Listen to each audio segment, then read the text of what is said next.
Hi, I'm Todd Kazan. I am a professor of psychology at George Mason University.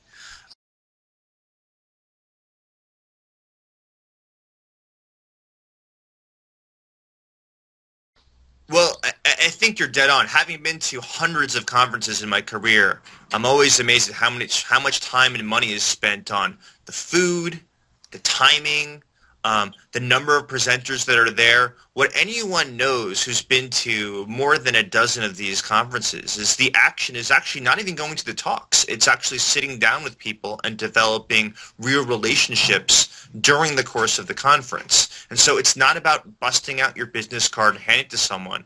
It's about forming some form of connection, your interests, your values, your objectives and goals for the upcoming few years, the 5-year plan, the 10-year plan. At that moment, once you have those connections, then trading business cards, then forming a collaboration. And so creating settings, physical settings that make that conducive is the most valuable thing of a conference. Making sure that it's not just going to be random, but you're going to have also small groups are able to meet with each other so that people can form real relationships. Anything that you do that can set the stage from a positive interaction to the possibility of a long-term relationship is what conferences should be focusing on.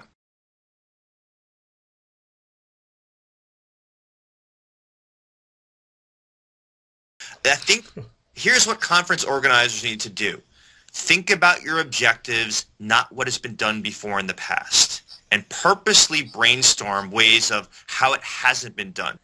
People don't want to passively absorb information at a conference. They want it to be interactive. This is what makes it sticky so that you have something that lasts beyond the 2 or 3 days that you're at a conference. And so design it in a way where people can facilitate conversation with the speakers. You don't need the New York Times best-selling authors to be speakers. You need someone that's going to respond to questions from the audience, something organic that's going to happen there. In terms of the seating, the size of the room doesn't matter. What matters is that people can actually Lost you see again. other people. You're a little bit of a hive. You're a hive. You're a community as opposed to a bunch of strangers in a room that are facing someone who is at a different place than the rest of you. They're more important. They're on a higher stage than the rest of you. I think we need to set the parameters so that people are interacting on the same plane as opposed to everyone passively listening to someone who supposedly is wiser, stronger, and better than everyone else there. Interactive, set a platform so that people are actually listening to and interacting with other people that are there.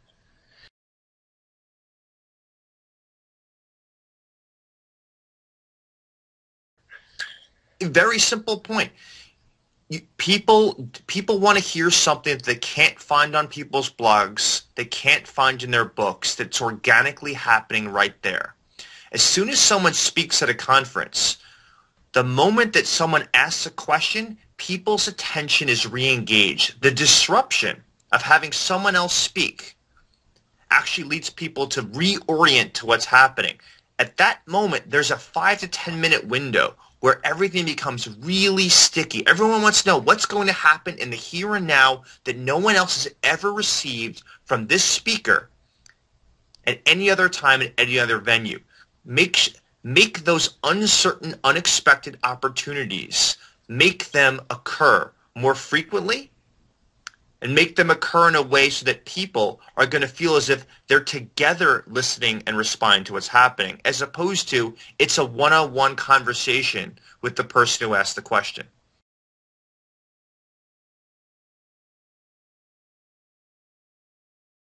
What we know is there's too much information that's coming at us when we're at these conferences. There's too much information online. What we need to figure out is how do we get a better signal to noise ratio, good information that's useful to useless information that's just kind of just filling up our brains.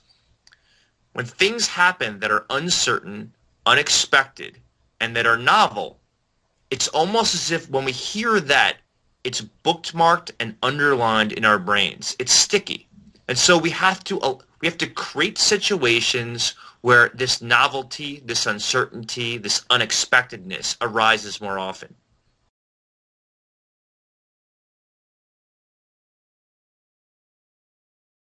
Well, I have a website. It's very simple because I have a weird last name. It's just toddkashdan.com.